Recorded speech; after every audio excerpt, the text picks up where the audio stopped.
بسم اللہ الرحمن الرحیم۔ مکھی کو کیوں پیدا کیا گیا؟ مشہور داناؤں کا قول ہے کہ خراسان کا بادشاہ شکار کا بہت زیادہ شوق رکھتا تھا۔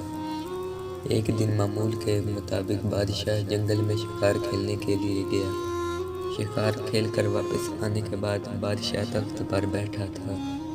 تھکاوٹ کی وجہ سے اس کی آنکھیں بھی بوجھل ہو رہی تھیں۔ چنانچہ بادشاہ نے کچھ دیر تک آرام کرنے کا فیصلہ کیا اور اپنے بستر پر لیٹ گیا۔ وہیں بادشاہ کے پاس ایک غلام نہایت مؤدب انداز سے اس کے پاس کھڑا تھا۔ تھکاوٹ کی وجہ سے بادشاہ کی آنکھیں بوجھل ہو رہی تھیں، لیکن بادشاہ جب بھی آنکھ لگانے کی کوشش کرتا تو اس کی ناک پر ایک مکھی آ کر بیٹھ جاتی، اور نیند اور بے خیالی کی وجہ سے بادشاہ غصے سے مکھی کو مارنے کی کوشش کرنے لگتا، لیکن اس کا ہاتھ اپنے ہی چہرے پر پڑتا تھا اور وہ بڑبڑا کر جاگ جاتا تھا۔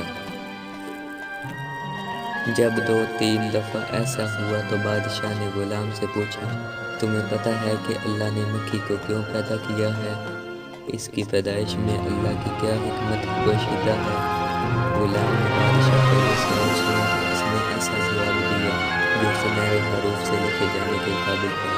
تو سنیے، غلام نے جواب دیا کہ بادشاہ سلامت، اللہ نے مکھی کو اس لیے پیدا کیا ہے کہ بادشاہوں اور سلطانوں کے لیے احساس ہوتا ہے کہ وہ خود کو کہیں خدا نہ سمجھ بیٹھیں، کیونکہ وہ خود سے ایک مکھی کو بھی قابو نہیں کر سکتے۔